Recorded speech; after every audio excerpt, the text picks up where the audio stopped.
I am a production turner, so I'm actually going to get a little bit ambitious with this, and I'm going to try to finish 3 projects in a row if I can. Um, Sounds good.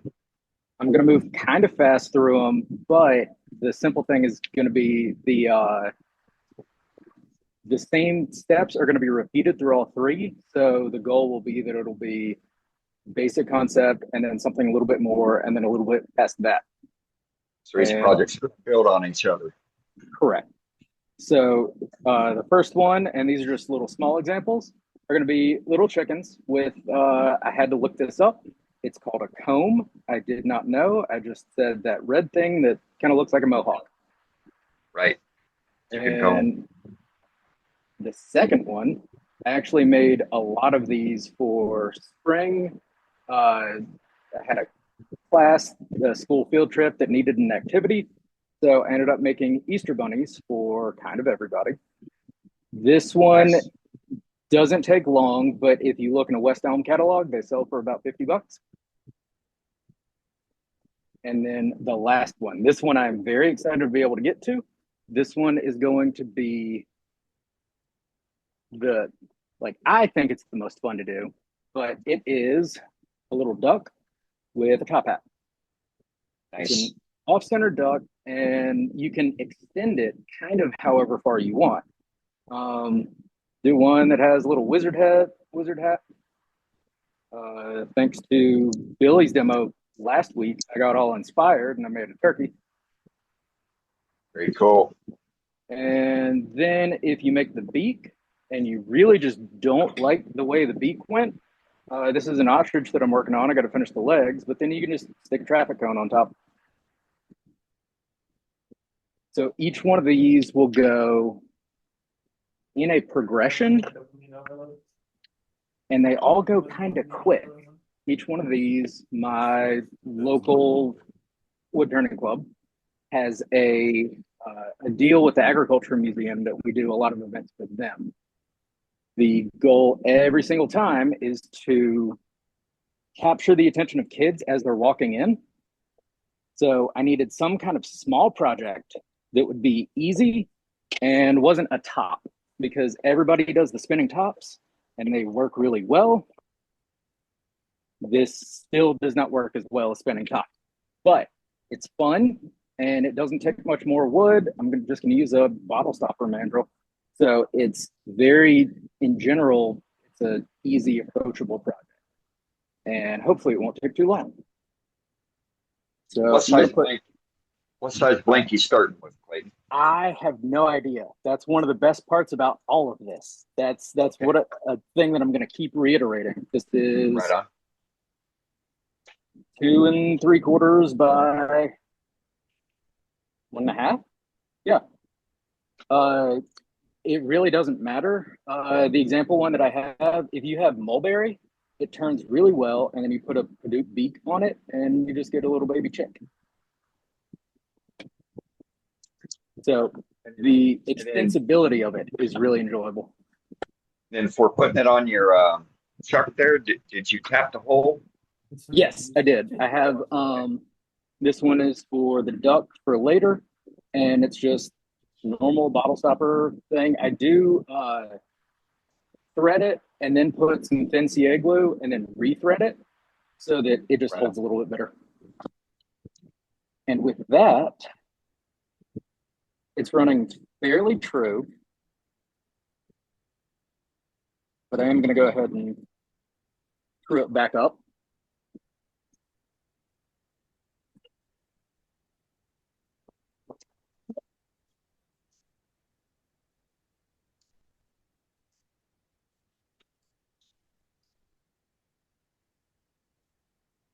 And that'll work.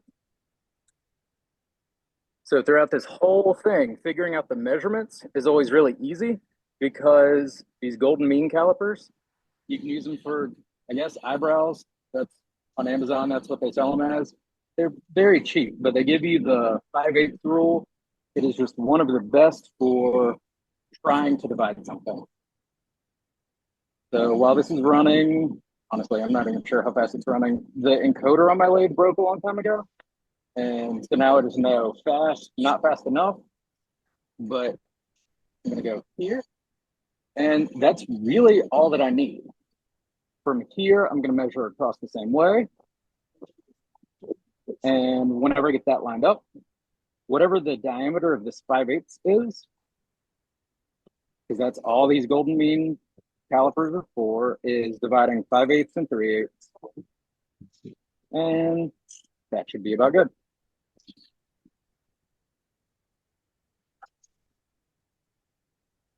Let's see.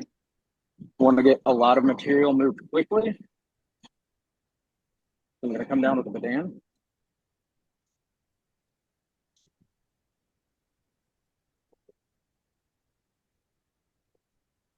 It's going to whine on me a little bit because I am far away from the contact point. I'm going to stabilize it with my other hand.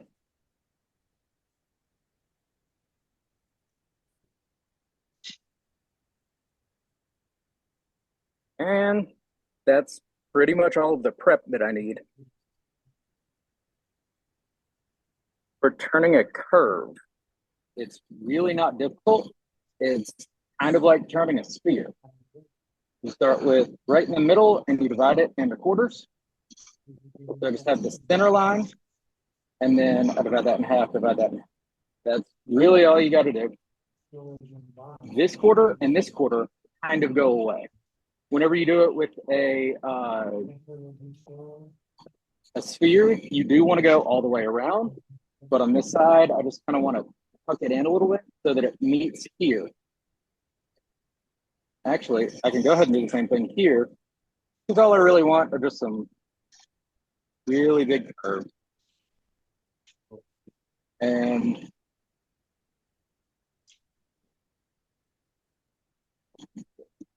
actually, these are the steps for the one that doesn't have the comb, but the comb is a little bit more fun. So I'm going to make a sudden design opportunity change.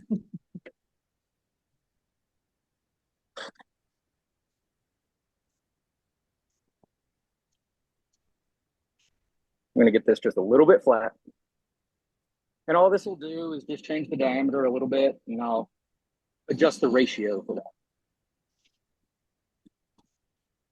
So for the comb, where's my little example one? For this little guy, all it takes is just a series of grooves, usually 2 or 3. And for that, I'm going to grab a point tool.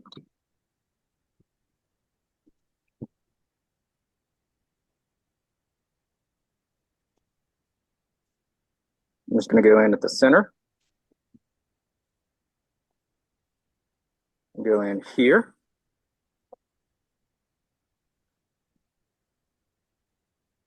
I'm going to make one more. The numbers don't really matter. It just, you want an even curve across them. You don't want too many flat spots. From here, I'm going to go down with the parting tool just a little bit.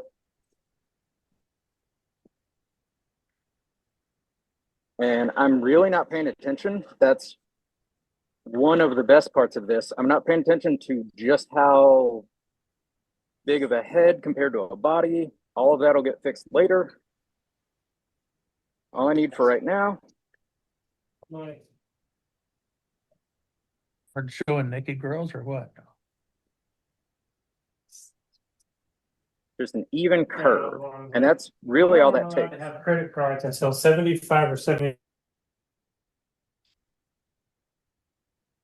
going to swap back to Badan because this is now smaller. I'm going to get those calipers out again. And let's say this is 8.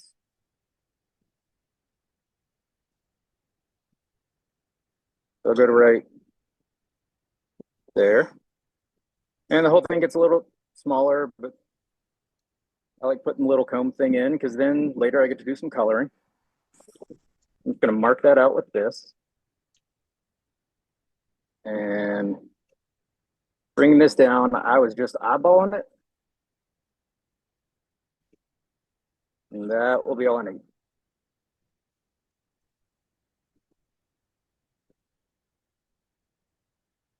So Now we're back to the original part. To make a curve, I'm just going to take the quarters and take half here between here and here. And do quarters there. And all I really need to do is to introduce a nice little sweeping curve. You want them to match up kind of evenly, but even if they don't, doesn't really matter. The benefit of doing these kind of farm animals is they can look exactly like what you want them to look like, or they can just end up looking goofy and people still recognize what they are. And now coming across to here, most of this quarter is just going to be waste wood. And same one over here. You end up with a nice little octagon. And you can always change this up. You can make it kind of top heavy, like the chicken's sticking out of his chest. You can make him a little bit bottom heavy, make him a weeble wobble so he can wobble, but he won't fall down. Then I just want to roll this bead. And you want the circles to meet like a good Venn diagram.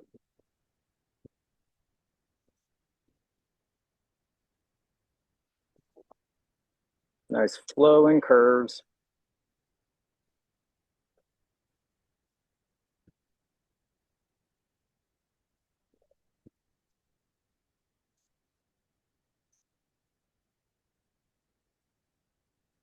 Yeah. This is one of the best parts where I end up with all of these facets.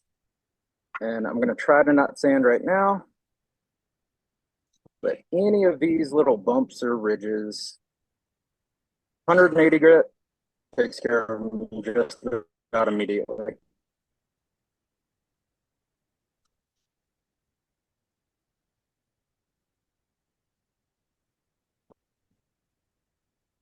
I'm going to work my way down.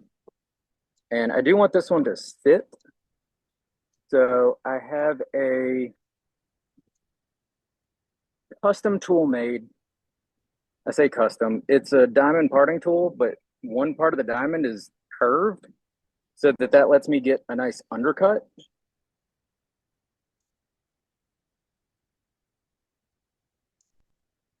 It looked like it burned it on both sides, but that doesn't matter. So before I part it off, and this is the kind of crucial point, I want to find wherever the rings can emanate from, right in the side grain. I'm going to find just a little spot right in the center. I would use a center punch for this, but this is a bird cage awl, so it kind of stays on brand with the birds. And this is a 1/8 inch bit. We're going to go kind of slow to start the hole. And you really want to drill this while it's still on the lathe, because if you try to hold it, you can end up with a hole in your hand that looks a whole lot like mine, or a scar at least. Don't want that to happen. No, that is. I had somebody in my club see me do that, and this was a while back. And he said, "You know, you're going to put a hole in your hand." I said, "No, I'm not." And 3 days later, I owed him an apology. Right? So with this where it is, I'm going to go ahead and part this the rest of the way off. And give myself a little bit of clearance room. And I'm left-handed, so you see people parting here and holding it over here. I guess I kind of lucked out with that. I can't use scissors because I'm left-handed, but you know, I can part off a chicken. And it looks like nothing so far. In a second, it'll look like something. That took the whole chuck with it. I guess that was on there pretty good.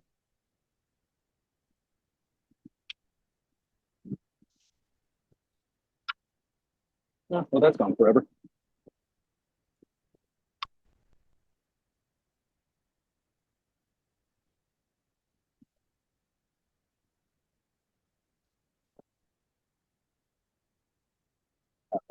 You know what? It's on there I'm a wood tight, turner. isn't it? It is so much better than I thought it was going to be. I thought it was going to be wobbly. Right? That's what's But, called tight. I'm a wood turner, so I'm going to solve this with, there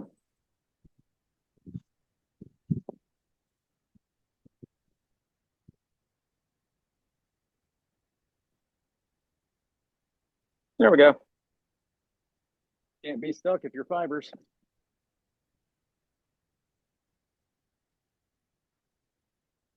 And back to the bird cage all. Get to find a use for it that I never knew I needed. Okay, so while I'm picking at this, any questions so far? No, everything's good so far. Okay, perfect. I had forgotten to mention a minute or two ago that, I mean, as long as I can't hear what somebody's watching on TV in the background, I mean, I don't care if everybody's mic is open. I like it when it's a conversation. Okay. So this is So Clayton is opening it up for folks to ask questions. Just be respectful and don't step on each other. If somebody's talking, don't try to overtalk them. Clayton, what's the white washer? So this is, and I'm going to talk about this a little bit later. So these were the washers, and this is the mandrel from Ruth Niles. Originally, when I did the ducks, I used that red offset jig. So this came with it, and in order to use the offset jig with the little plate attached and all the stuff, it's recommended that you use the little washers that come with it. And what I just saw is it also kind of keeps things from seizing up too bad. But if you really thread it on there, you can still kind of squeeze them in. So it just saves it a little bit. Cool. So this is just a block of scrap wood that I put some Velcro on. And this is just so that I don't have to change to a sanding disc or whatever. But bring the speed down just a little bit. This is going to go kind of crazy. All I'm doing is holding, this is where the hole is where the beak is going to go. Let me shift this back a little bit. This is where, so the beak hole, I want it looking directly at me. And so if I can, I'm just going to ease it in and go at kind of an angle.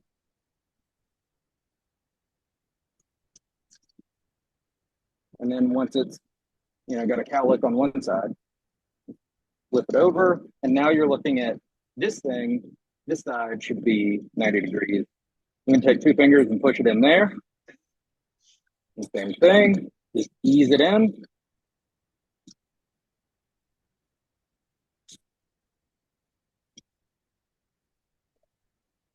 And the all-important, this is the only time that I actually use a red marker in my shop.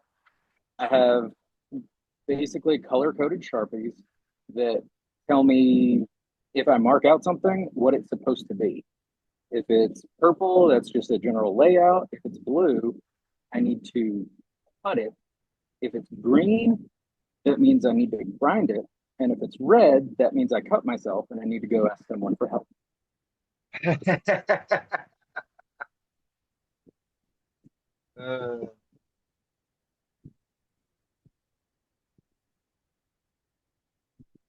So I'm going to get this on all sides, and just because I'm showing how I do it, I'm not going to take the time that I normally do, the dozens of hours. Because usually this is for kids. I'm trying to keep their attention. So I'm asking them what they're going to name the duck, what they're going to name the chicken. Just to buy a little bit of time to cover all the surfaces.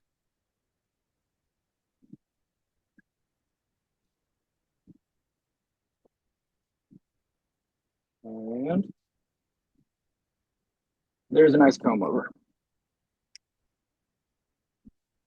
He straightened up that calic really good. There, you know It what? did, That was yeah. a very clever thought. Very clever. Very clever thought. Thank you. I have beaks. One night I put on a podcast and just turned a bunch of these, and I'm thankfully starting to run out. So I'm just going to pick. I made a little tenon cutter and then tapered it. Yellow marker. That's all it really needs. And then super glue because it works at the speed of a child's attention. I'm going to put it on here.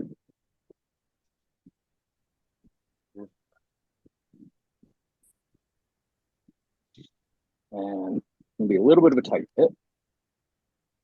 Once it's done, you got the chicken. Very You can cool. add eyes if you want, but whenever I put these on a shelf, it's just a little weird seeing them all look at me. But you know, sometimes at the end of a thing, you'll put that on, you put the eyes on there. So You could always have them face the wall. but what about that one day where they all turn around? Yeah, if I was living there, I would turn a couple of them around every other day. So yeah. You know what? Thank you for the. That was so cool. That was Just to so mess cool. with you. But yeah, so chicken with a little comb and big bead, little bead. That's going to be the thing that keeps going.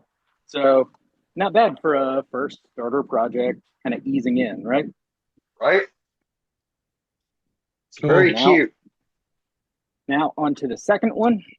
Oh, and that is I don't know if it's going to help anybody, but that is something that I've learned is if you ask a kid to name something, like at an art fair or something, it's one of those psychological things where they kind of get attached to it and then they buy it.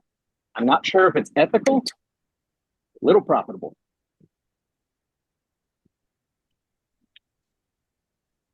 So the next one that I'm going to work on, Little Bunny. Because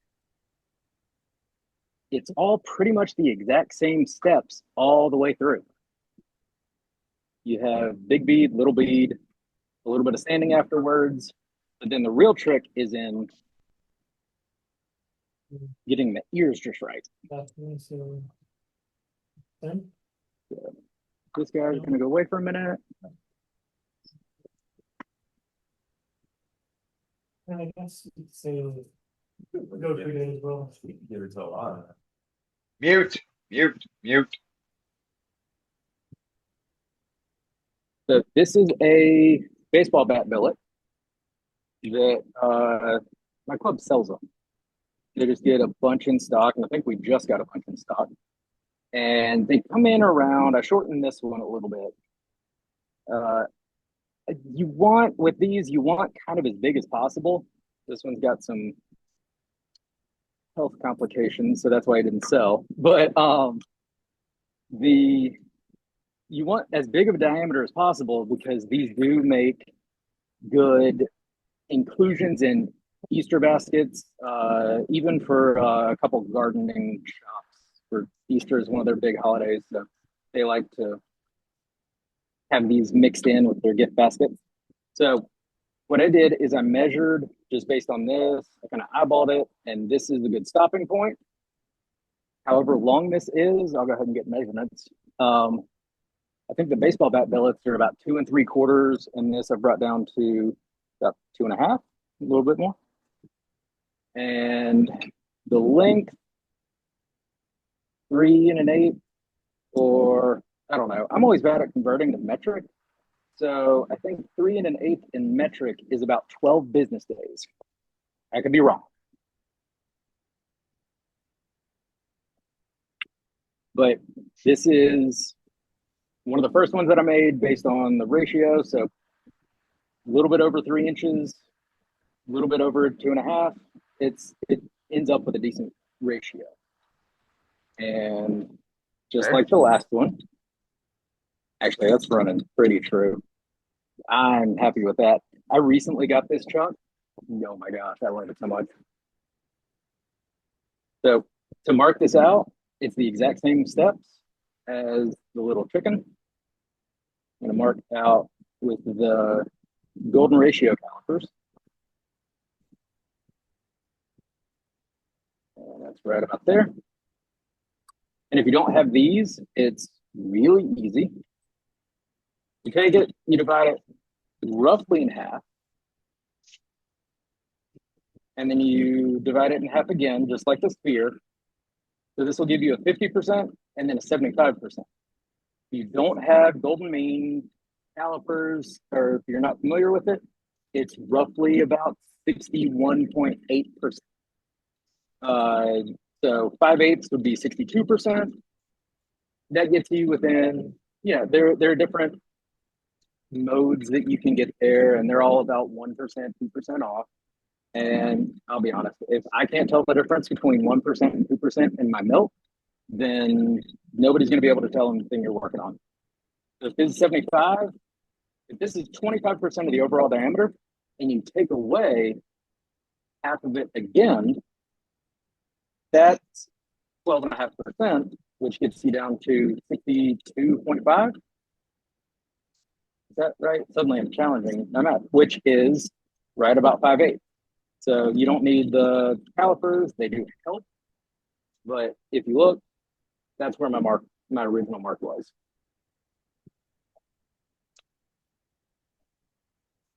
So I'm actually going to stick this mark. And same thing as before, I'm going to swap over to this. I'm going to get the full diameter. And wherever that is, I'm going to just have this running really slow. I'm going to mark until it lines up. That's pretty good. And that is 5/8 of the overall diameter. Maybe a little bit more than that. But this one does have a little bit of a secret thing. I'm going to take this distance. And then, am I on tailstock cam? No, we're not. Okay. Can we swap to that for a second? I certainly can. There we go. Okay. So just marking out, this is the 5/8 of the overall diameter. And between the bar diameter and here, I'm just going to make a little guide mark right in the middle. And that will help for later. So again, just like with the chicken, I'm going to go, I don't know, I think it's about 3,000 RPM, maybe 31. And feed in with the Badan. I'm going to ease in to that first mark. And I'm going all the way to that mark, that 5/8 mark. So what I should end up with is 5/8 compared to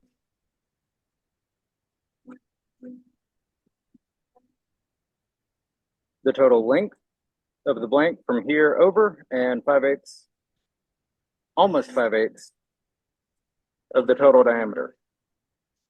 It probably won't give me a square, but that's okay. I'm going to true this side up, and then somewhere in the center, roughly there-ish, I'm going to make a mark. I'm going to come in. You can do a point tool with this. You can do Badan. You can do parting tool. You can do whatever you want. I'm going to angle it just slightly, and we can switch back to overhead or tailstock as needed. I don't have those buttons. But I'm going to make a little angle, and if this is straight on at 0 degrees, I'm going to come in maybe 15, 20 degrees, and I'm just going to create a little groove. And come over and do the same over here, just to give myself a little bit of room. And that is a secret that I found to mark out where the bunny ears go that took me, I think, 3 hours of trying to figure out, well, how do I remount it? How do I get it back? because if you use a drill bit, once you get down to your final depth, I had to pre-drill with a small drill. I had to countersink. I had to do all the different caveats just to not have it explode on me. But now, because I'm still pretty proud of this, I'm going to line up where all of the cathedrals are. And I'm going to mark out. So there's this line, this grain that's running through here. It's running on both sides. What I want to do, let me take this off before I keep knocking the camera. What I want to do is line up the center of all of them completely vertical, 12 o'clock to the lathe. I'm going to come over, and I'm not going to go all the way to that grain line. I'm going to come to just shy of it. And I'm going to punch a little hole. Wherever I go here, this is 1/8 of an inch, something. Then from this grain line, I want to punch a similar hole. This is how it keeps all of it aligned.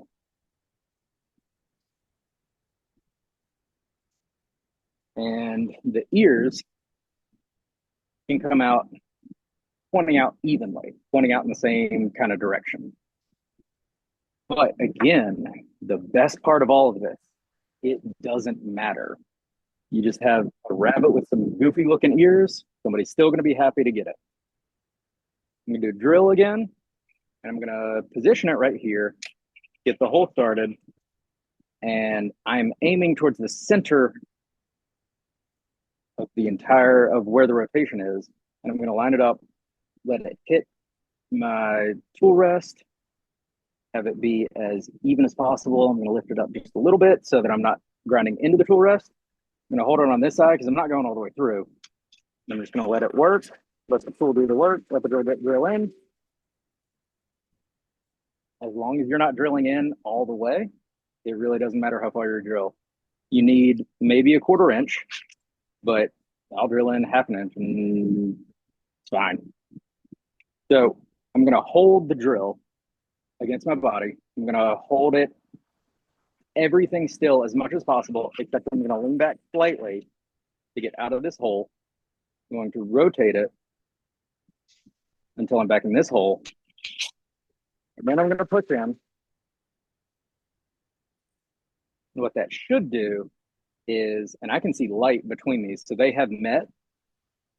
What that should be able to do is make them even and balanced so that when the ears come out, they also point out at the same angle. Again, Slick. you can do, yes. Very slick. Okay. I'm happy to hear that, because whenever I had this, I did the whole next 2 bunnies smiling, going, I figured it out. I got it. Right? So yes, great job. Good technique. Once you get down to the 5/8 of the overall diameter, then you end up with, because say you have a dull drill bit, say you have too big of a drill bit and you take out wood, once you get down to the final diameter, you've got 2 really clean drill holes that will sync up well with the rabbit. Right on. So face shield on again. With these drilled, you really don't need all the space. You can kind of curve down here, but really a lot of this is going to be the exact same as the chicken. That's why I like this. You get a completely different animal. I was trying to come up with a name for this demo, and what I think I came up with was animals that lay eggs. You have a chicken, you have a duck, and you have an Easter bunny, which is close enough. Yep. They lay eggs. Yeah, the Cadbury ones, if I remember right. Yeah. Right. So I'm gonna Tender roll eggs. this around, and then same thing as before. I'm gonna go kind of slow with it. I'm gonna divide it, this one in half, divide this one in half, and I don't really need that line. So I'm gonna divide what's left in half, and then divide it into quarters, and that will help me remember for later.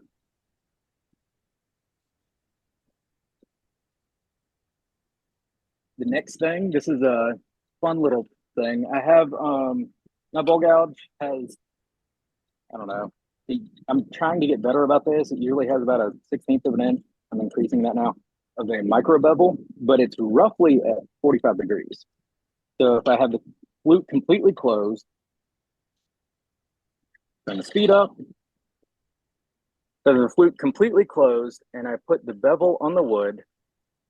And all I do, I don't open it or anything. I just lift the handle, and it follows the angle of the bevel. So I get just about the exact 45-degree cut that I want. And this one won't be as important to follow. Same thing, I'm just levering in.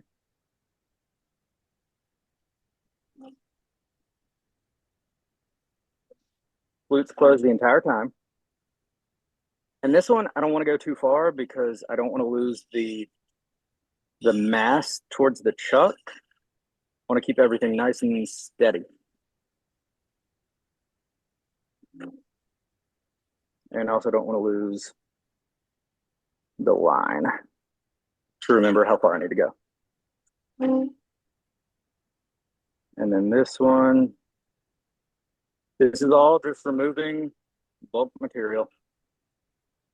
You can do this like I was doing with the Badan, with the parting tool, any of it.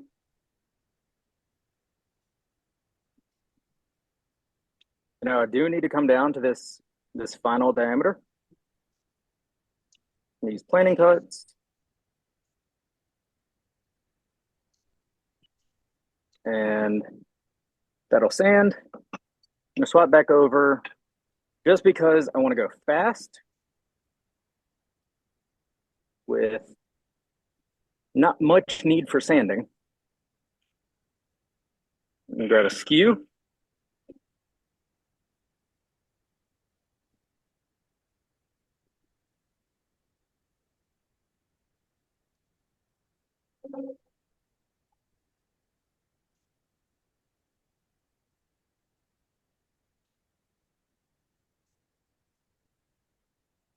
And what that'll give me is a little bit of a flat spot.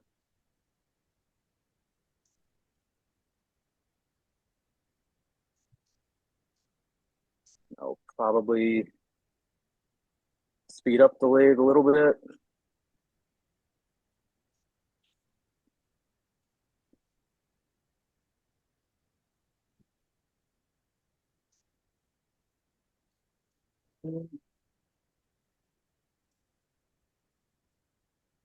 That'll work. Follow that curve a little bit more. Okay, I'm gonna switch to a spindle gouge. This is this has got to be one of my favorite tools. This is the 3/8 spindle gouge with the convex curve. I measured it at one point and it was 35 degrees. I measured it at a different point and it ended up being, I think, 17 degrees. I've just been playing around with this for so long. So I'm going to find the bevel. I'm going to swoop it around. And with this, I want it to be a little bit of a flat face. You don't want it to be a complete curve because whenever I made these to begin with, they were for a class. It was a field trip. And the stipulation was they needed an activity. So if you notice, this doesn't have a bunny tail, a little fluffy tail.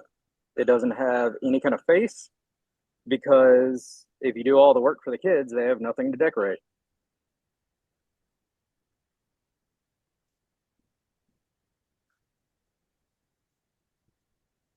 So push cut all the way around. I mean, honestly, this just has taken all of my sanding time and it's at least halved it. There's some ridges here, but that is a smooth surface. This little collar will get turned away whenever I make the rest of the curve.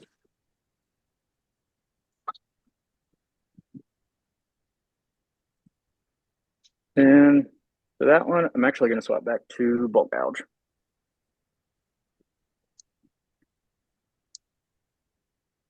just because it doesn't really matter what tool you use.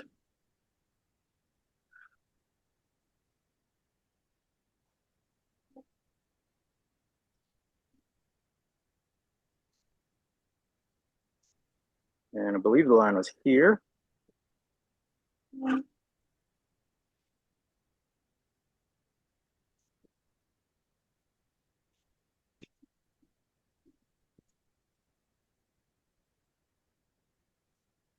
Swap back to the 3/8 gouge.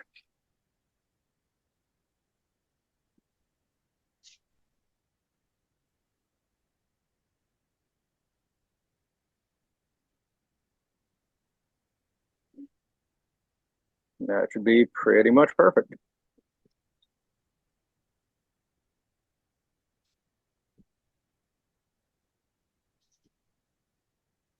Now, the only reason that I am kind of cooking through these is because it got to a point where that's really all I knew how to do. That class, I should not have tried to figure this out and been so clever. I ended up having to make 32 of these in 13 hours. I measured it out, and I think I sat down for a total of 6 minutes over those 13 hours. Oh, wow. It was not a smart choice on my part. But there's some ridges. You get some, I don't know, 180 grit sandpaper. And you just get like a long 1-inch strip. Do one thumb on top, one thumb on the bottom, and twist it.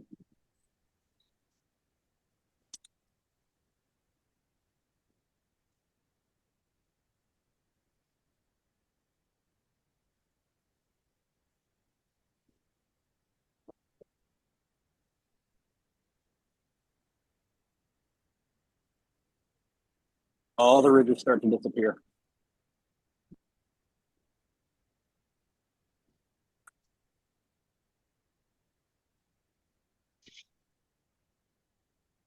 You don't worry about turning your speed down either when you sand, huh? There's not really a need. Back in December, I trained with Nick Cook, and the two most important lessons that I took away from that whole experience was when he just looked at me and said, and just showed me just how much I'm overthinking things. And then another time when I was trying to get just the perfect cut, and he goes, that's what they make sandpaper for. So the combination of those two just kind of leads to, they got the job done. Eventually, if you are trying to do this for doing something for kids and you want them to decorate it, you can just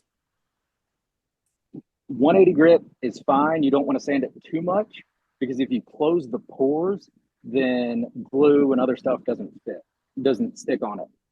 So 180 grit all the way across, and then I just spray a little bit of sanding sealer on it, and colors show up really well. It all works really well. Right on. Good explanation. So the curve all the way through, I kind of got to project it and see where it's going to end. I think it's going to end right at that notch. I'm going to take a thin parting tool, bump the speed back up.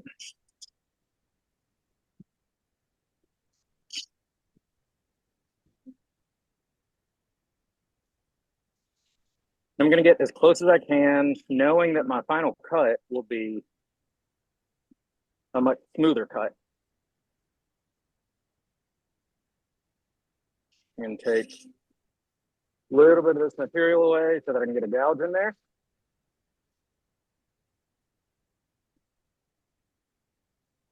And back to spindle gouge. And I want to follow the curve as much as I can.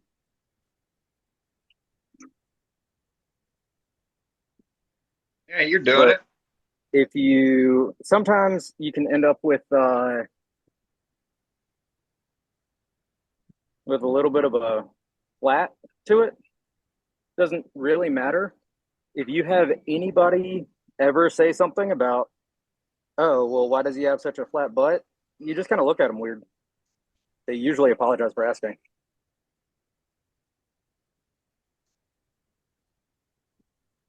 I'm going to come through. What I need to be careful of at this point is chatter, because the support that it's riding on is getting kind of thin.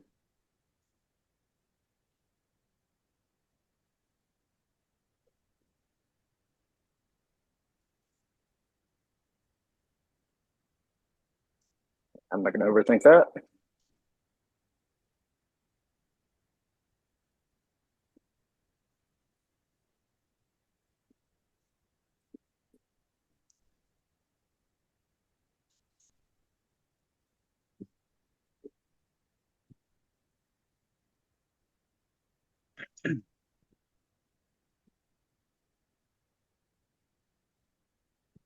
So it's got a little bit of an angle to it. I'm going to be fine with that.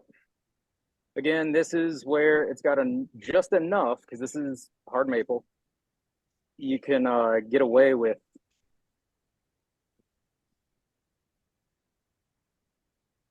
sanding it just a little bit more and it'll still hold up.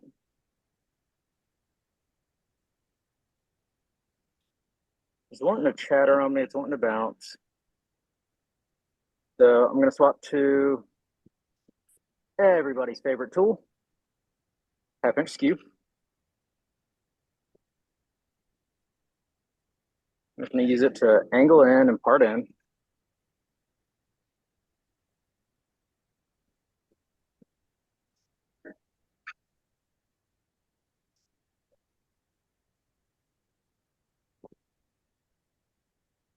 And it'll just kind of pop off in your hand. Oop, that is a lot of spirals. But thankfully, that will stand out. So this is all we really need. Usually I would take a little bit more time sanding it just to get it as even as possible. But the main thing is the ear holes are in the right spot. And that means that you can move to the next stage of things. And turn wave down to 0. Okay, while I'm swapping this out, any questions, any thoughts, any comments? Because I know I mean, you might as well just call me man-eater because I am hauling notes over here. Oh, you're doing fine. You're doing fine. Anybody has any questions or comments? Mic is open. Some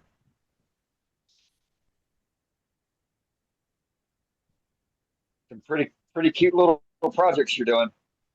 They're fun, they're easy, and if you have some bar mitzvah, bat mitzvah, where you go, oh, I was supposed to take a gift to somebody's kid that I don't know, it sets you up really well to make it look like you put a lot of time and thought into it. Right? Easy money projects. Hey, yeah, absolutely. May I look at his spindle gouge and his parting tool that he was using, just to kind of see what the grind looks like? Sure. I have, oh boy. Okay. I am more than happy to do this, but I am also I don't know if I'm gonna get judged. No, you're not. These are the 3 spindle gouges. And then No judging. these are my parting. No judging, Clayton. It's far too many. Okay, so the ones that I used, this one is, if you buy a 1/16 parting tool from like Metal Aids, this was like $5 on Amazon. This is M42 steel. So I put a little bit of a flute in it. It works incredibly. This, reciprocating saw blade. So the ones that I've been using so far are 3/8 square stock M42. I mean, this one's off eBay. Like I just got steel and ground it. But 3/8 Badan. I think this is the Nick Cook parting tool. That's what he told me, but it's the fluted ultra thin parting tool. That is kind of similar. When you say fluted, what do you mean by fluted, Clayton? Great question. So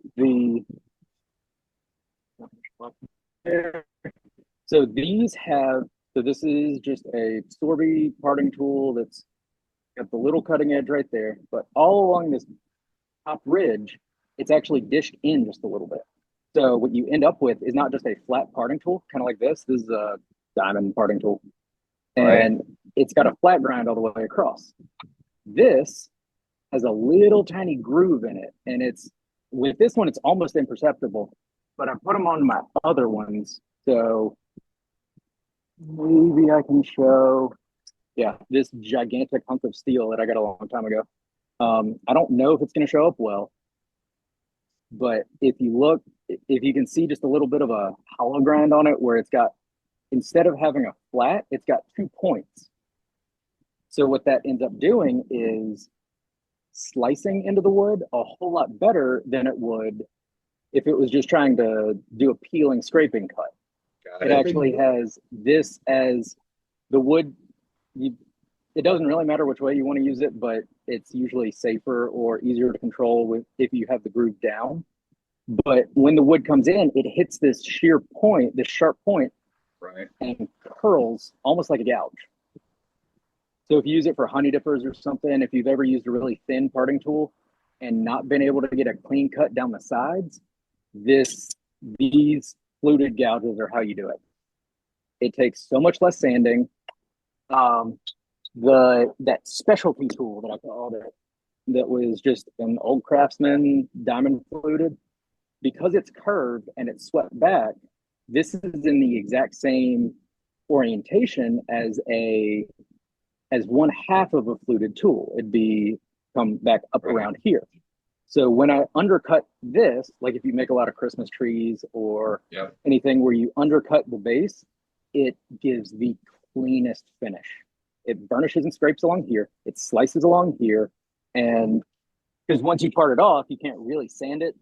Right. Yeah, it's perfect for doing undercuts. There's a lot of us that do that. For your flute on that parting tool there, how do you grind that in?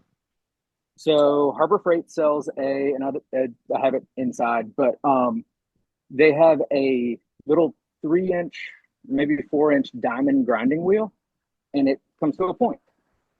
Okay. I chuck that up in a drill truck, in a Jacobs truck, and just very carefully act like I'm trying to part into it, and it just cuts that groove. Right on. Okay. For anything else, I have this Allen Lacer honing grinding stone, and this small point is just enough that it kind of angle in both sides, and you just kind of rub it back and forth. And if nothing else, it puts a burr on it so that you can cut with a burr, like when you get a really good finish with a scraper. Right. Is that over-explain it enough? Nope, and I believe that it satisfies the questions that were asked. Perfect. Yeah. I'll tell you what, it was a good night. Thank you. We're not done, Al. We're not done. I'll tell you what, I'm having a blast already. We're not done. He's Well, got another project to make. Oh, and then the spindle gouges. I'll just run through these kind of quick. These are both the Mike Mahoney 3/8 ones. This one has a very steep point on it, so I can use it for like a finial gouge.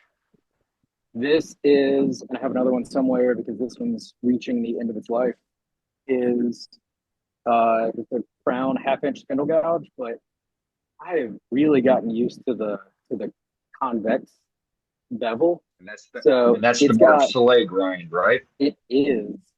And then speaking of we have a demo. We have a YouTube video on Mark showing how to grind it from start to finish on a fresh tool to what Mark uses for his convex grind on his spindle gouges. So it's on our YouTube channel. Yes, it is comprehensive. Whenever I got this tool, I ended up grinding it based on that video, and it has worked. The only time that I've had trouble with it was when I started freehand sharpening, because I'll take it to the grinder and just kind of move it up and down and follow the cutting angle. And that gives this really nice rounded over angle. It's even a little steep right now. But whenever I first started trying to freehand grind, I started calling it moron sharpening because I felt dumb while I was doing it. And you always seem to grind more on one side or more on the other. But I've been there, done that. It's a very efficient tool that, I mean, cuts like skew. It does. It once you figure out the skew and you start doing every other tool as if it's a skew, then it just right? the work just flies. I'm gonna grab. This is just Powermatic MIDI lathe, so I've actually got to deadlift the tailstock in. No But for problem. this next part, So I'll bring the other screen up.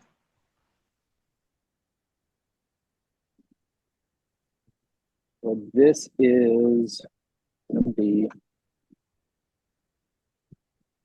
So these are going to be the ears.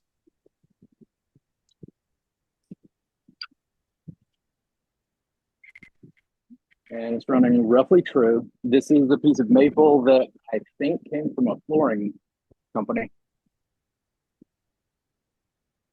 So really, this is one of those things where if you have scraps, this is the place to put them. I'm going to make sure that I tighten it down a little bit more.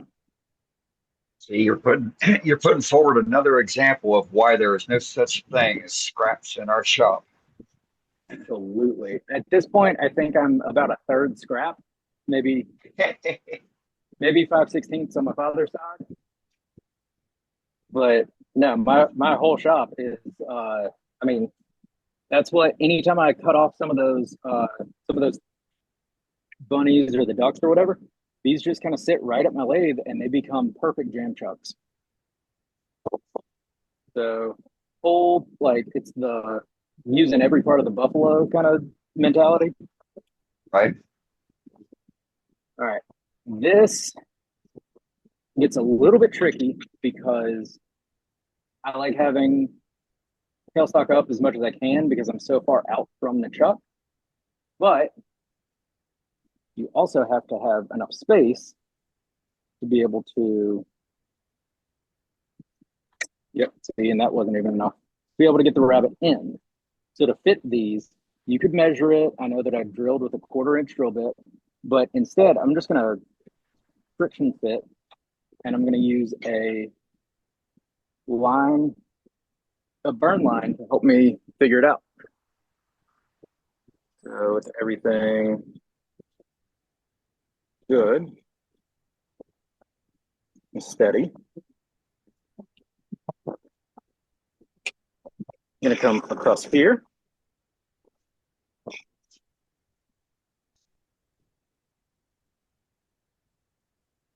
I'm just gonna taper down. And the difficulty here is you get a lot of vibration, but you don't have to. The fun thing, whenever you remove the tailstock, you can get a lot of vibration. See, it wants to bounce around. It wants to say all these. Yeah. But if you just kind of angle the bevel in at the right point,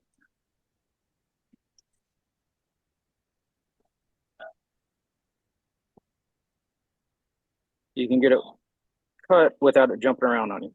It might still vibrate because it's very far away from the chuck, but you get a really smooth cut. And while that's still spinning, I'm going to take the bunny itself. I'm just going to shove its ear hole right in there. And this burn mark is going to tell me exactly how far down I need to go. And by using the smallest, lightest cuts, see if I do this too much, yeah, see it wants to skate.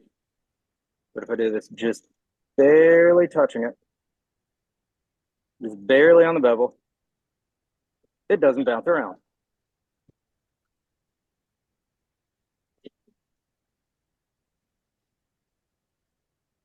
And it really doesn't matter how far it goes. You just need a tenon that will hold the glue. I'm going to fit this again, and it should just slide on. Yep. It gets a little angry, but it fits. I don't need to go super far. So I'm going to turn this back down. And it is a terrible cut, but no one will ever see it. So I'm going to kind of lodge this in. I'm going to figure out how tall I want it. You want it taller than you think because goofy looking ears are more endearing. Or at least that's what my mom told me in middle school. All right, so with this length, I really don't need it. It's going to overpower the whole thing if I leave it this size. So I'll bring it down just a little bit. And as I do, I'm going to try to start tapering it.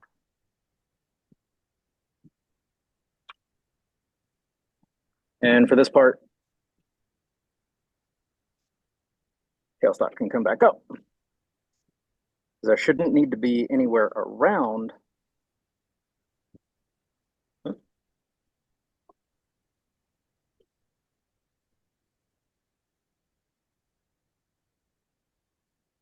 Yeah, that'll work. Gonna bounce a little bit.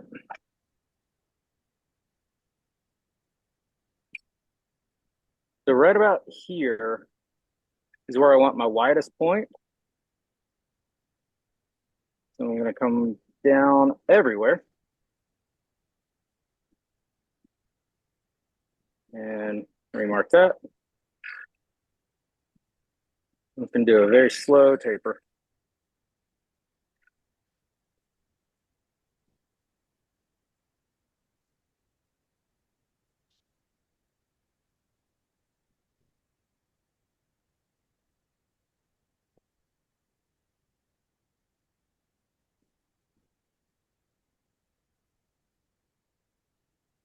Now to match all of this back up, you can do a series of step cuts.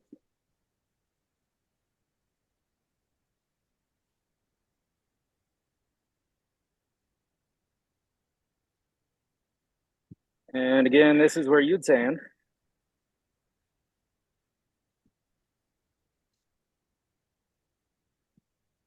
And for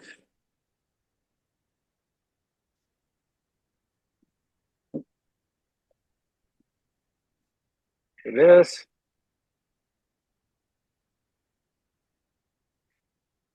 one roll, 2 rolls should be enough. So it really doesn't need much. It's just a little rounded edge.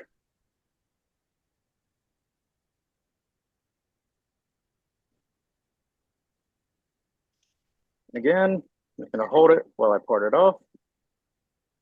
Give it that little extra stability. And that's There you it. go. It should fit in just fine. Look at The that. second one, just as simple. I'm gonna angle in.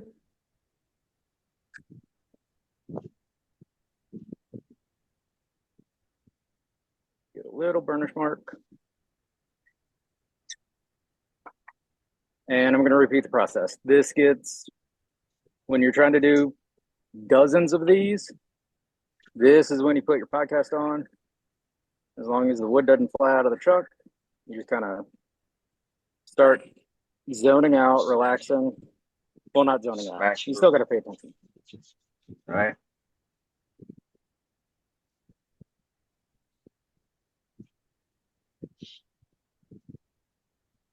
You'll hold this up. The tendon's about the same length, so some work right about there.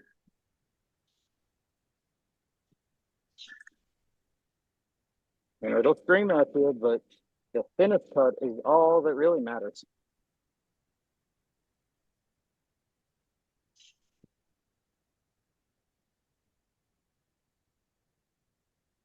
I'm gonna hold this up.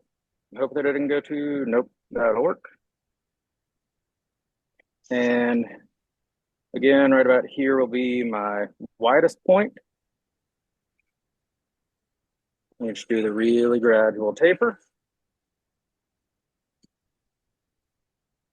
And then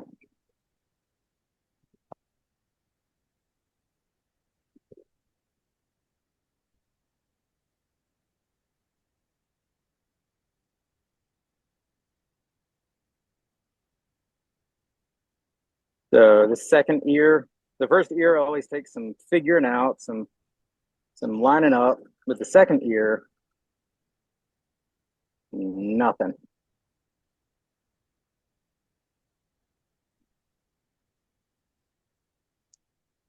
Ooh. Unless it's just slightly too big.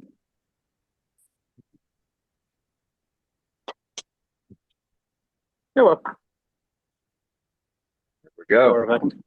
Or if I can find it somewhere on the floor. Because now my entire shop is filled with the same colored shavings.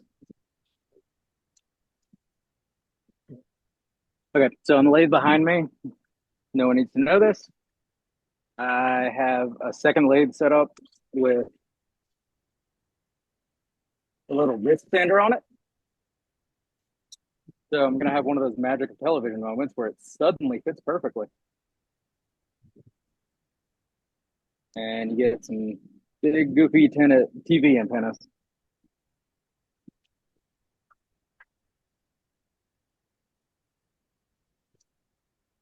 Now's the part where you can glue them in. Clayton, you don't flatten them off at all, just leave them round? You can. In a minute, I'm going to flatten it off so that it sits flush, or it sits flat on the table. And whenever I get that sanding disc on, then that's when you can do that. It's not an aggressive sand, so it doesn't risk ripping them out or anything. I'm just gonna a little bit of glue. Again, I'm not taking the full amount of time on this. So sanding and everything.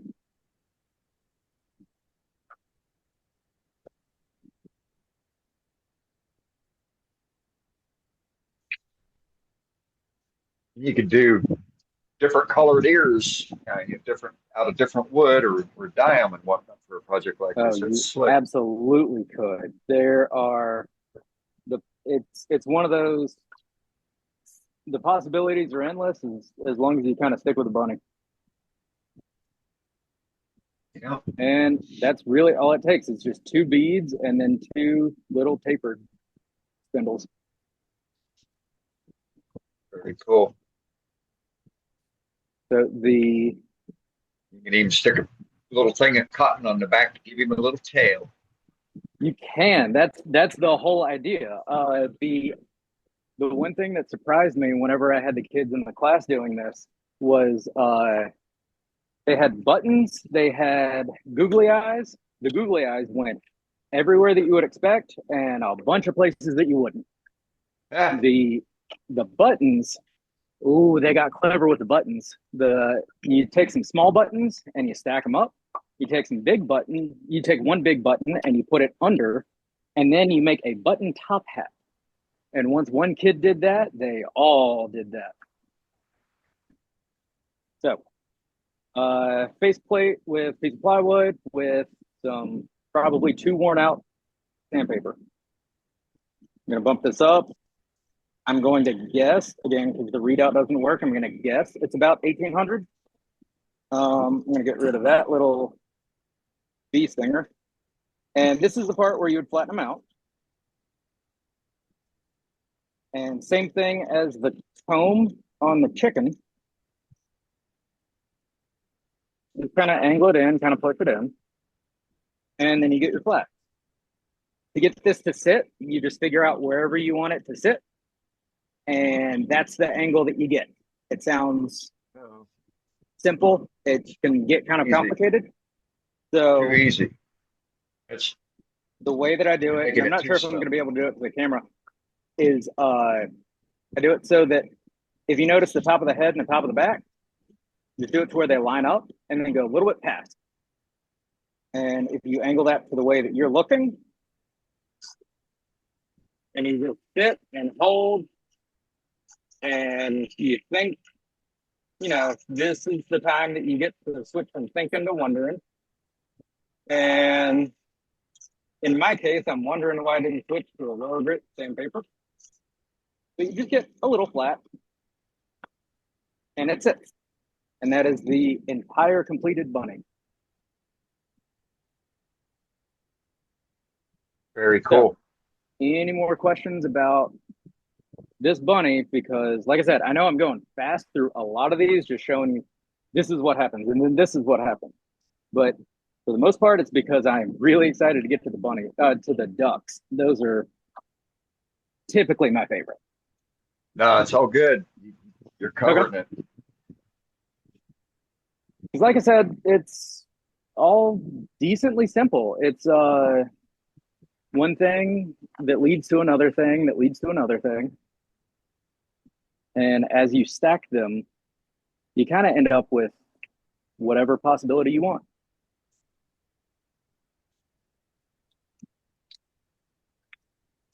So I'm just going to true this up for a second, just very quickly.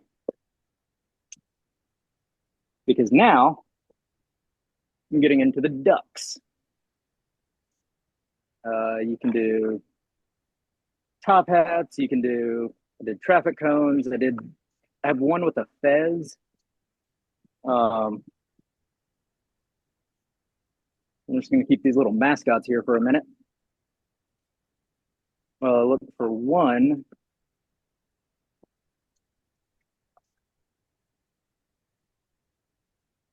Okay, so I did one a couple days ago that has this Sherlock Holmes hat. Is this called a duck hat? I should have looked this up before we started, but I just thought it would be really funny to do a duck and a duck hat. Right? But if Why you do not? a full circle around it and then sand it just like you do with the chicken comb, you can get this hat. If you sand it on almost all the sides, you can get a baseball hat. So really anything you want. This is going to get threaded on in a really squeaky way, just like the chicken did.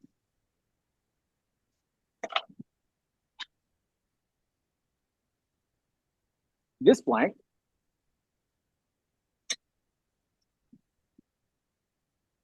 I'm going to go a little bit slower with this one. This one is 3 1/4-ish.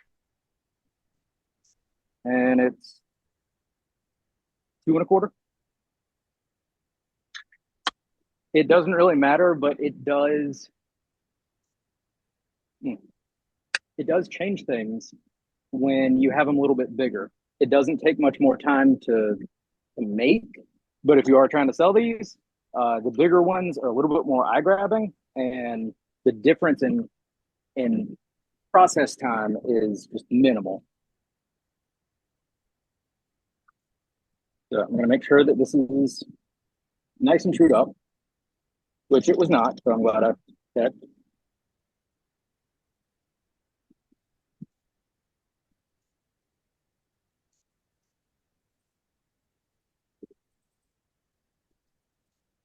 And this is threaded for that. And I know it's going to be off center, and I'm going to have to remove a lot of material. So I'm going to go ahead and just taper this very slightly. That's pretty much all the prep that I need on this bottle stopper, but it comes in very handy. This is whenever I was doing that is a sharp noise. Whenever I was doing the ones with the Ruth Niles offset jig, it was a lot easier because you true it up on the center hole and then you move to the second hole. But I have something a little bit different that has kind of helped me speed things up. That's what I like being able to do. Is I enjoyed what I made, so I made 1,000 of them. Right. Hey, Clayton, we got a question regarding how you go about pricing them. You find out what people won't pay, and then you back down by $1 until they start paying. Right. One of the bunnies, it was right before Easter, and I had somebody else that had a booth come up and said, "How much are you selling these for?" And I said, $25. And she said, "I love it. I'll take it." And then a few minutes later, a kid comes up and tells me, I have $10. Can I have one of these? And I said, sure. And he looked at me and said, great. He picked up one of the honey dippers that I had and said, I'm taking this too, and just walked away. Ah, little twerp. Right. But I've had some where they actually spend time looking, trying to count the dollars that they have, really Right. manage the money. So it's Yeah. pricing based, it's ethics based pricing. I price it based on if the kid has ethics. Right. Okay, so to turn this, I could use the Ruth Niles offset jig that it makes the entire jig spin around. And I've made this lathe stand myself. I don't really like it. So you want to do something offset. I feel like everybody here is going to be familiar with the Ducks chuck. Like Correct. the Jim Duxbury thing. So Yes. I Yes. have Very my versed. own version where, it's the chuck for the ducks. So it's the Ducks chuck. Funny. So you might need Really. for Is some. it Let's go ahead and explain that what you got Okay. set up there. So this is the Ducks chuck, the chuck specifically for turning the ducks, where it is the layout of it. It's just slightly off center. It's just a bolt with a T-nut coming through it, and Okay. it's all epoxied in. It extends the exact same amount that a bottle stopper mandrel does, but it's also offset, off center, the same distance as the second hole, the second setting in the Niles offset jig. I don't know how far that is, but it's 3/8 of an inch, maybe half inch, something. Okay.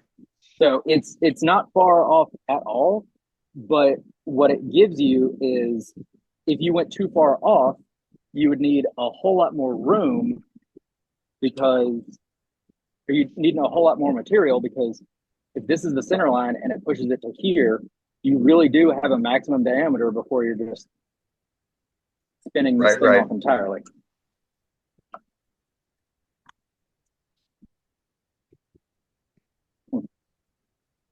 Keep having to go to the water because it definitely is summer. Yes, it is.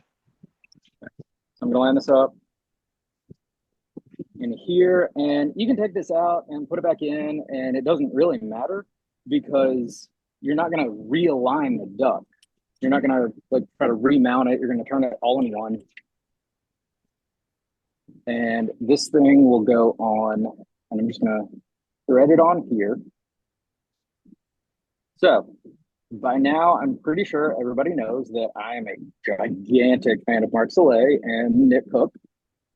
So the pragmatic option of Nick Cook, and then the simple solution that is simple but elegant of Mark Soleil. So I'm gonna make sure this doesn't hit. I'm just gonna spin it around once or twice. Okay. So the issue with this is it is very firmly locked in, but I'm still not completely comfortable when I'm removing all of this bulk just to be able to get down to the tiny little neck. So what I have is, if you've ever seen Mark Soleil's off-center bud base demo, it's on YouTube. He has a 3/4 by 10 nut, and it's attached to some things with some foam, with some plywood to some foam, and it threads on.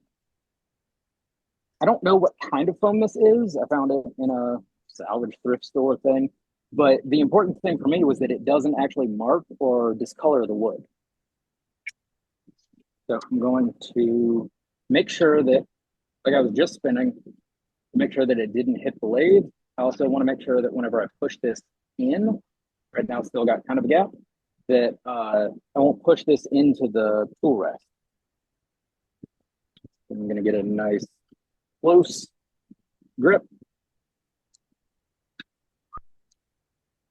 So very first thing, you just want it straight. This thing is going to be kind of flinging around. It's only held on by the threads, and you don't know how good the threads are in this piece of wood or the next piece of wood. You never really have a consistent view. Second thing with that is I'm going to use a bowl gouge, and it's going to give me the stability I need that while I'm turning air, it's not going to bounce around. Now, I should have done this beforehand, but I'm pretty sure the screw hole is only about right there. So as I'm turning this, you got to remember once you get down to a lower diameter, oh, there's a gap in there. And if I mess it up too much, I don't know if I brought my example. Yes, I did. If I do it too much, then you end up with, you know, that theory about water off a duck's back. It doesn't really hold Yes. up when there's a giant gaping stigmata in there. So if this is the entire duck,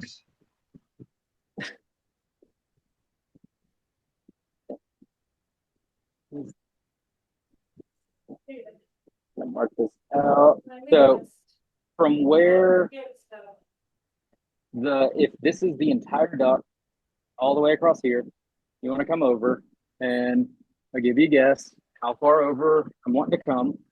Is going to be right at about 5/8.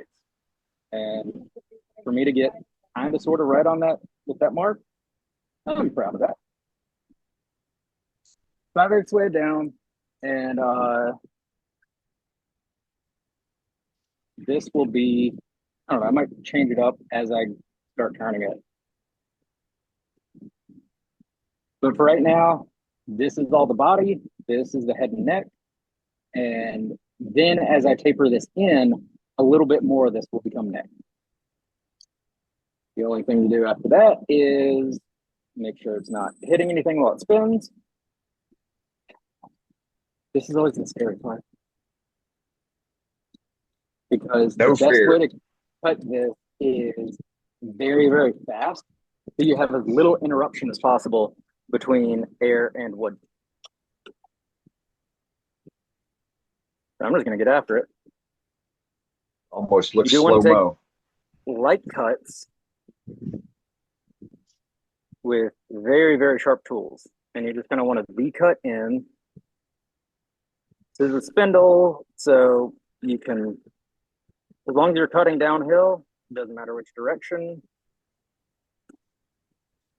And I want to try to not take the foam away with it. But honestly, if that's what keeps me safe, you can buy more foam. Foam's cheap. I'm going to start tapering this in. How is the ghost image showing up on camera? It looks great.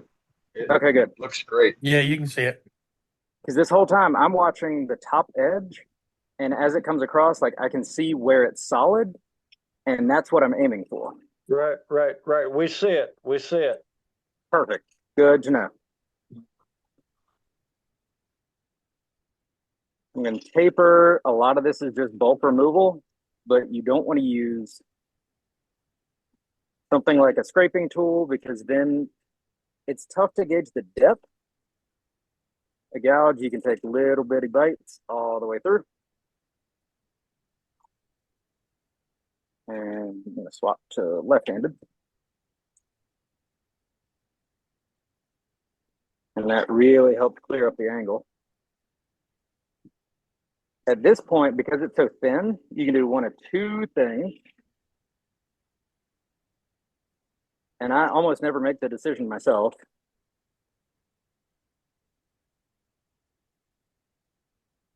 Oh, this time I do.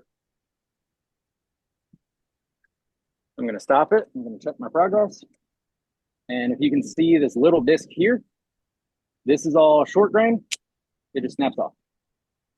That's what I'm saying. I usually don't get to make the choice myself because usually by the time I think, oh, I'm almost there, it snaps off. And I don't know what it is about baseball bat maple, but it really likes aiming right for my beard.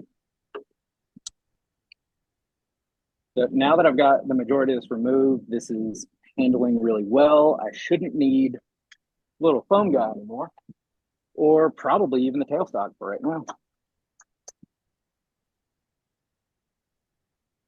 I'm gonna set that to the side.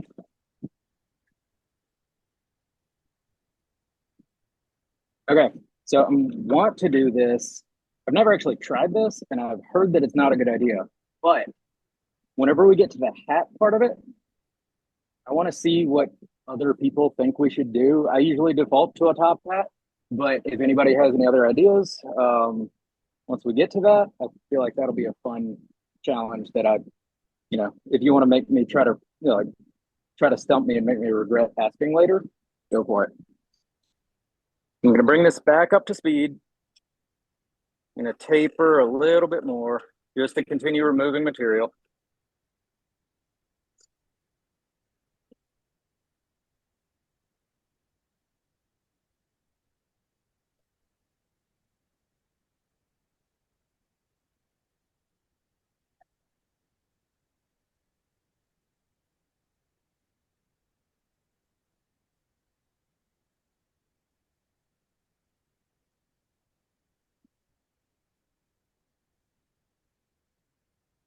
And I actually do have a pretty good height here, and the diameter is working. So I can actually do, sometimes I'll do a head that is 3/8 of an inch. Sometimes I'll do half.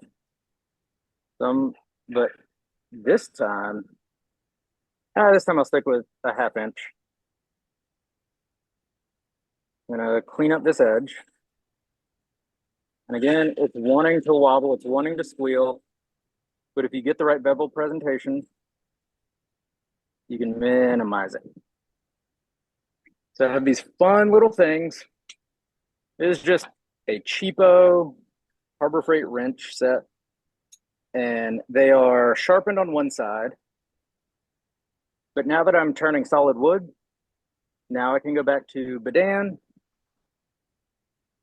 And I'm going to do the sharpened side pointing away from the point of rotation so I don't accidentally catch it. But I'm going to get a 1/2 inch and use it as a depth gauge. And whenever it comes across, I'm going to do a little bit more. And that is how you just, without really bothering, measure out a 1/2 inch.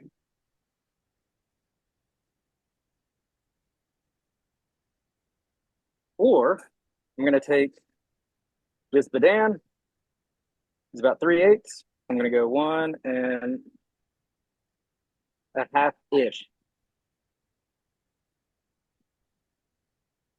It is squealing pretty bad, so I don't want to give it unnecessary jarring. I'm going to switch to spindle gouge. I'm just going to clear away some material.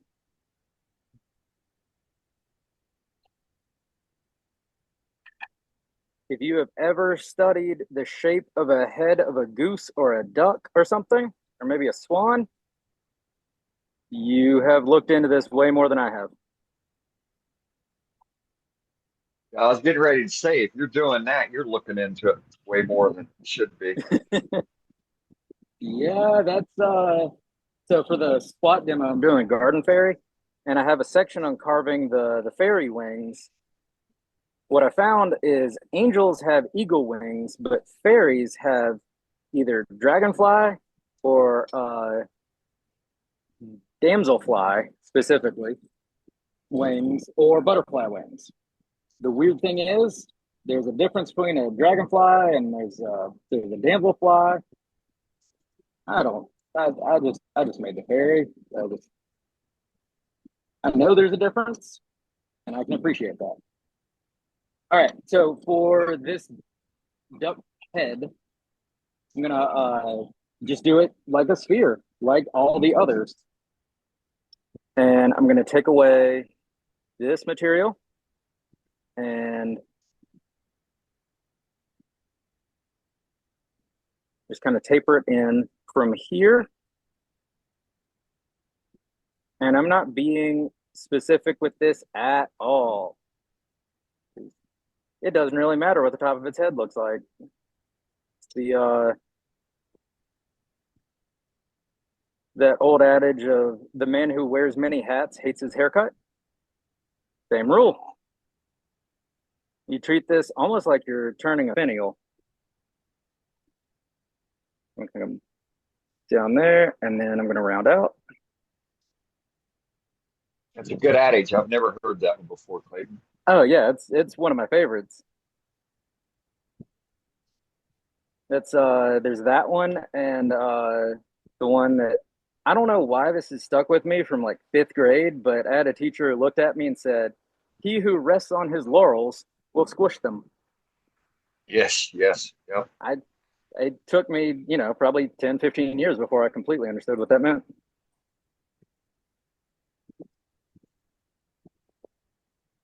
So now with the head mostly sort of done, I'm going to get rid of the little pencil mark.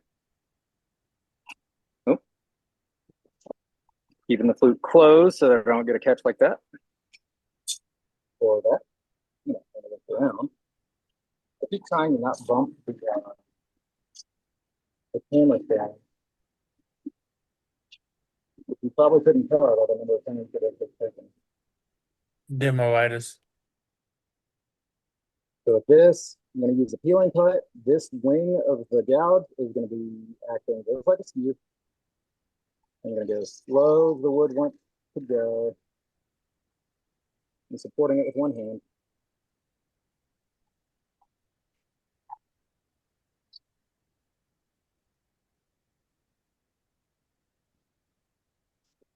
And pick up head. The rest of the body you can do whatever shape you want, but sometimes down for a second. Keep in mind, we still have this mark, possibly a little bit lower, but once we get to here, you start risking coming through the other side of that pilot hole for the part. Coming about, if this is the full distance of the body, I'm going to go about 3/4, 7/8 away. I'm going to start curving in.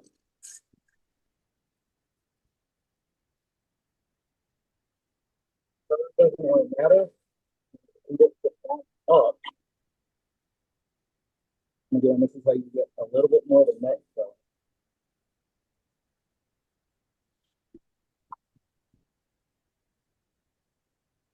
From there, I'm going to go back to just what I was doing a second ago, just to smooth out this curve.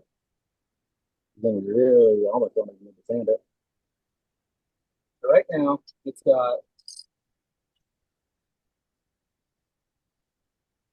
lot of pyramid shape. Back around, so you can curve. A neck like this, I think it's going to end up being a swan. From here, I'm going to eyeball maybe about halfway. And from here, I'm going to go back to that 3/4, 7/8. And give it very gently. Hey, Clayton, I don't know if it's just me, but I'm having trouble here. Clayton, I can't hear you very well. Okay. Something happened with your mic. It kind of dropped off, Clayton. That ends up making is Clayton. I don't think he can hear us. Yeah. Yeah, let's wait until he does a tool changeover.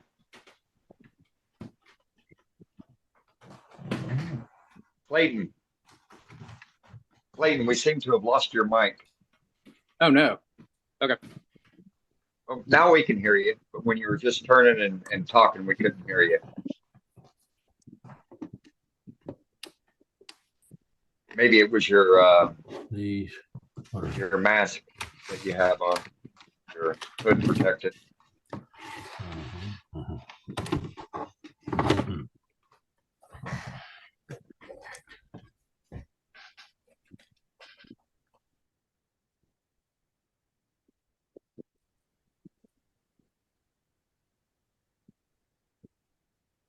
I'll take that.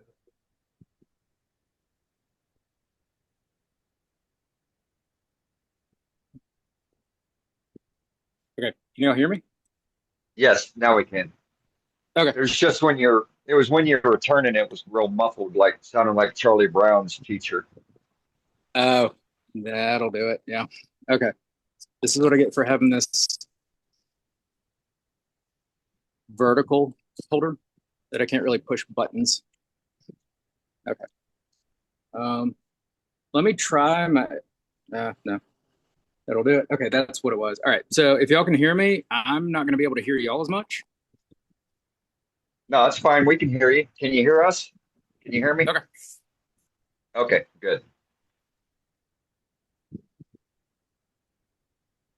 Let me try one thing real quick.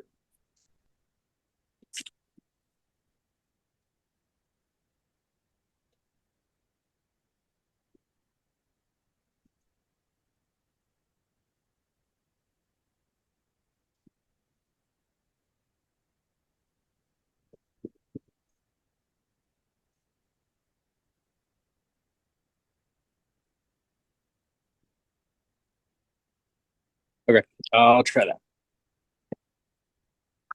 Okay, so from this point, I'm gonna not really hear y'all as much.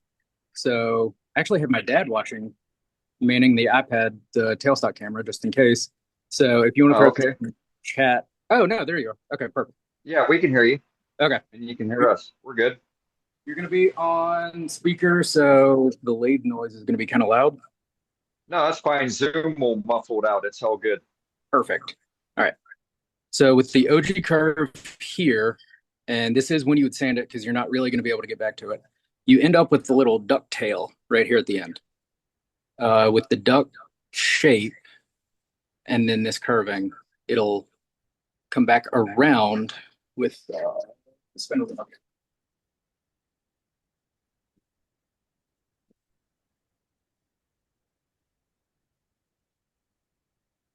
And this is really just a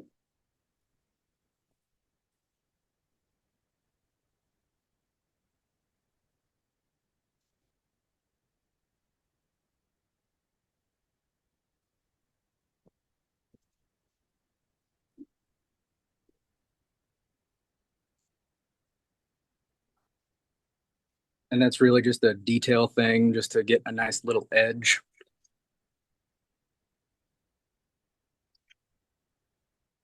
And then just like I trued up the duck in the first part,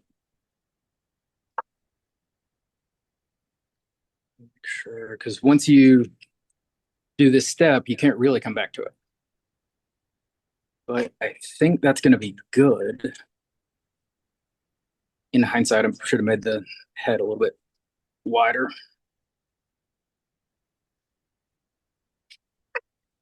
So this comes out. This entire chuck comes out. Because like I said, whenever I was doing with the Niles offset jig, you would just unscrew it, put it into one thing, and then tighten it back up. With this, it takes a few more steps.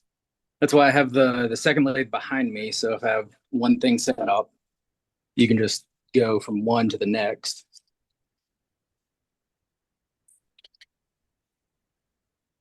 Okay, well, I'm getting this figured out, set up. Any other questions?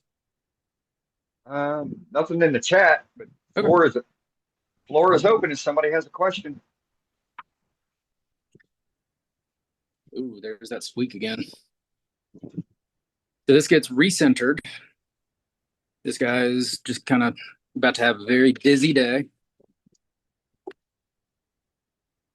And it should be mostly concentric turning. Yep.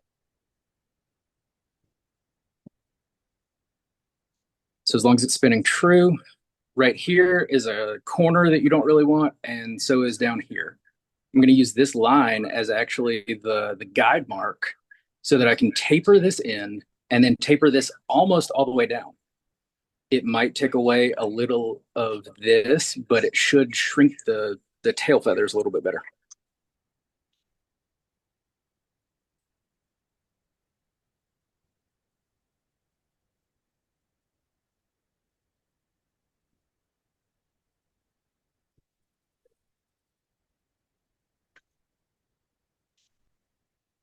He's still working off the shadow.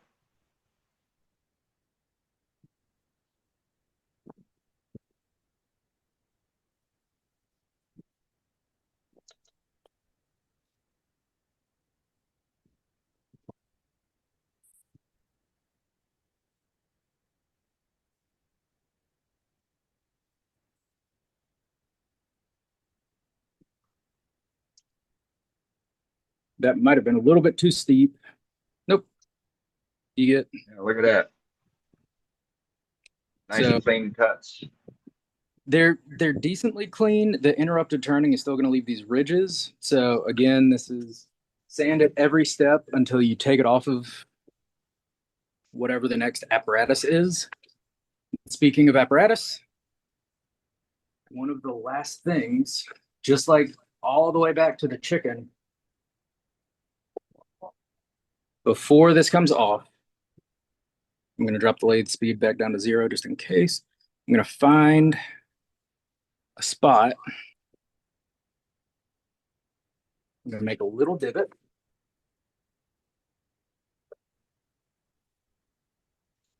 And this one is a little bit different in that I'm going to countersink it.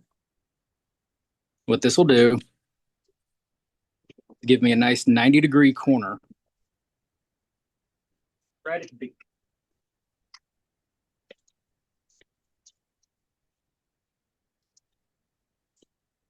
Never going to get used to that squealing. So how are we doing on time? Do we have time for the hat and the beak? Yeah, we got time for it. Okay. The original goal is that I wanted to test this out as a demo for, traveling to clubs and demonstrating. Right, And right. trying to keep it at a reasonable amount of time that people would be okay staying in their seats and not, just doze off thinking about lunch. No, you're perfect. Okay. Don't worry about it. That's why we're worldwide wood turners. We break the mold. I like that. So then back to this small truck. And honestly, I don't even know which piece of wood I want to use. Yes, I do. This is honey locust. I'd never turned it before. A friend gave me a piece and he said, once you start turning this, you won't turn back. And that has been very accurate.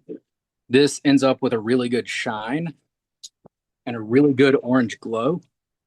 So that whenever you're making really any of these, underside, if you don't want to leave the bottle stopper hole, you can turn little feet, little split feet. And if you do them out of this honey locust, it comes out exactly the duck foot color, like the international duck foot standard color. I'm assuming that's a thing. I'm going to true this back up.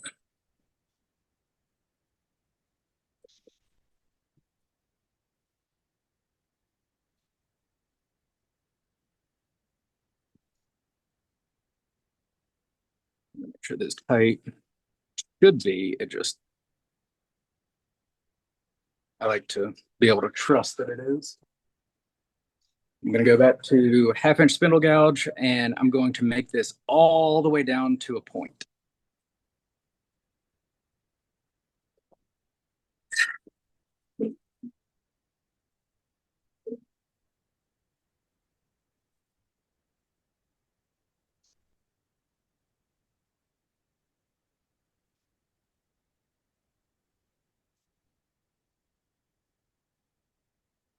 This is why this is conical. If you have a 90-degree point here and a 90-degree point here, they will match up perfectly.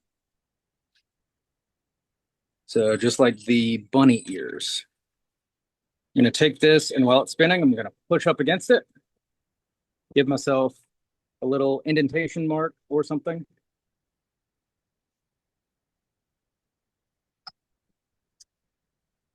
And I can part down all the way through.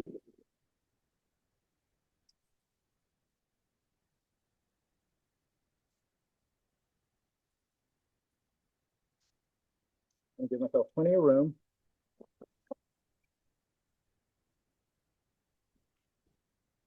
I swap to this finial pointed gouge and taper in as close as I can to a 90 degree.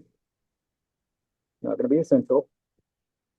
But then from there, assuming it still fits, yes, I can make any shape that I want.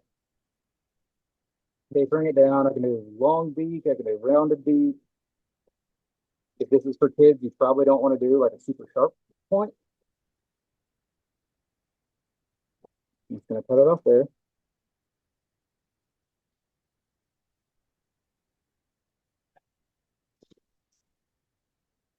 And this tiny little thing, I'm going to try not to lose it. I'm going to put, again, a little drop of super glue.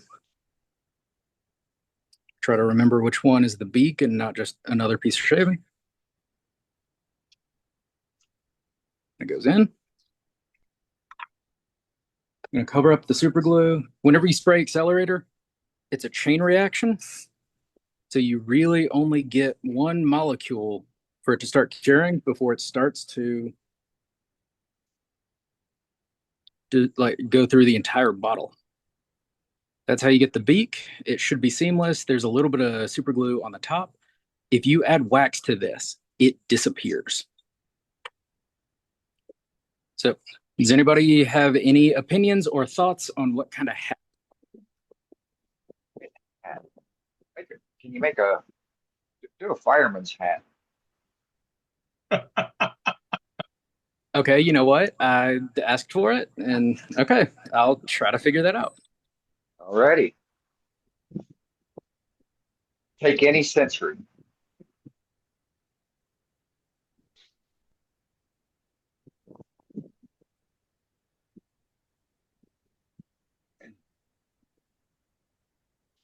I got somebody new to pick on, like when Billy's not here now. Yeah, right, Billy. I'm gonna be fine with you picking on me if I can actually make it into a fire hat. I was Oh, gonna you say, can do yeah, it. be careful. Be careful what you ask for with Dane here. Okay. So this is actually part of the SWAT demo with the fairy is making a hat. Part of it, I use this round nose scraper as a like in a push cut to do a finish pad. For this, it is kind of a smaller head. But the radius, this is a little bit why I went for this radius. I should be able to push directly in and get a perfect fit on the hat.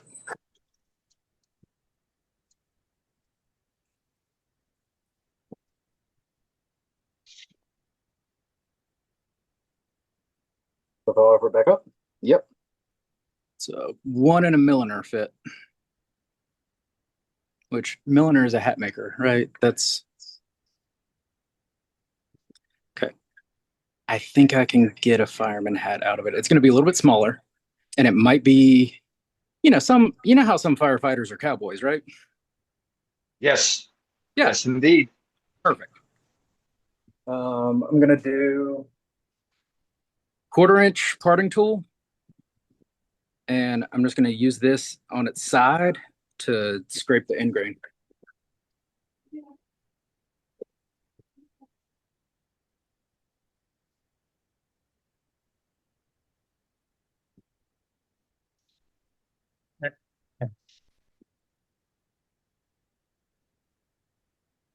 Yep, and I made that too short, so I'm gonna hollow it out just a little bit more.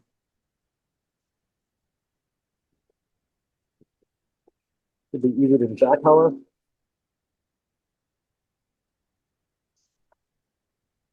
Again, if it fits, perfect. As long as it sits around, as long as you can get a consistent radius, the hat should fit kind of wherever, and you should be good. Now you got me thinking about the fireman's hat.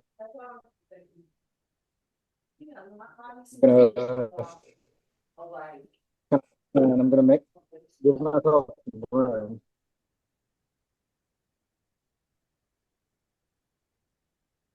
Seems to me it would be a baseball cap on backwards. Sort of. We want the Mississippi style. Ah, the Mississippi style is a trucker hat on backwards going, I can fix this. Uh-huh. So this will come in. I need to make sure that I need to make sure that as I'm coming through, I don't accidentally make the outside smaller than the inside. Uh-huh. Yeah, that's Stuff with that's what we call demoitis, Clayton. Demoitis.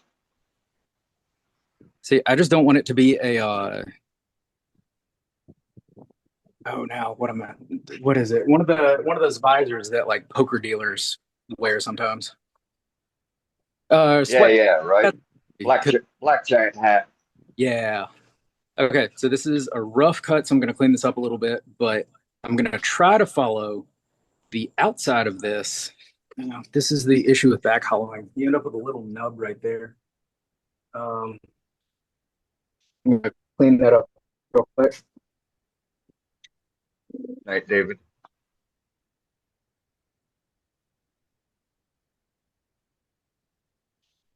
All right, I've heard of those.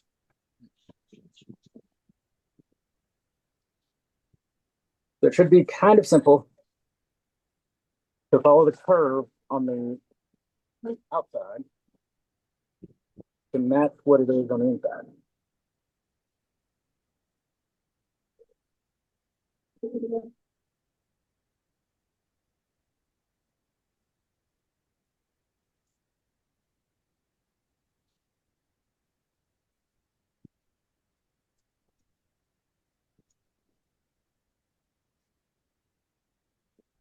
But this really is all the same process, all the same steps.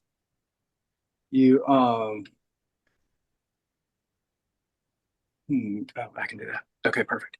So this is a little bit thick, so I'm gonna try to taper it down a little bit.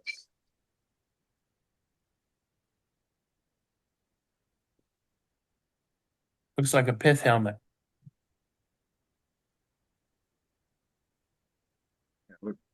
Looks like a World War One helmet. If it's a pith helmet, does that mean it's gonna crack when it starts to dry?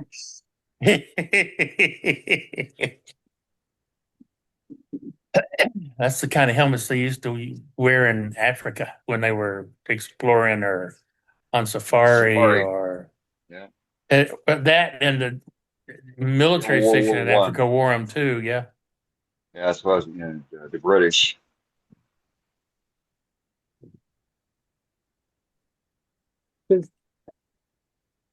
I mean, that seems. But if you What is if you sanded down the sides and the front of it, leaving the back longer, then it would look like a fireman's helmet. Yeah, it would. Yeah. try to do? Thankfully, I recently found that big sanding disc.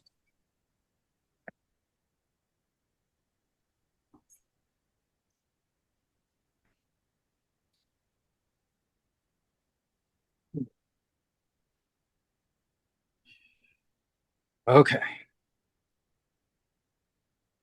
I've got a little bit of thickness to go before I completely mess it up.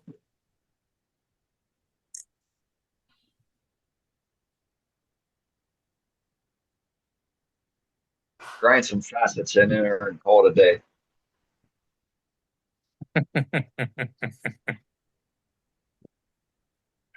Not too much. Easy does it. Myself. Easy. Light touch.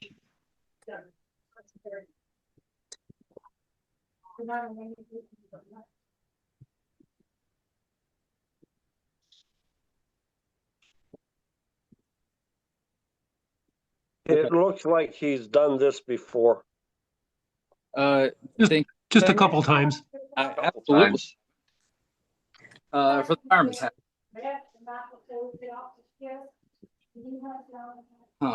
Okay. I feel like there's one extra thing that I can do. And actually, it would be a really good chance to tie it all in, but I'm going to have to jump over this other thing. So, Sure. just a Go sec. ahead. Have at it, Clayton.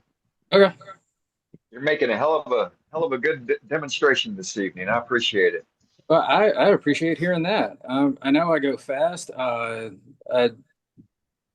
Every time I've demoed, the first few times, especially, people have told me, "Well, it's good, but slow down."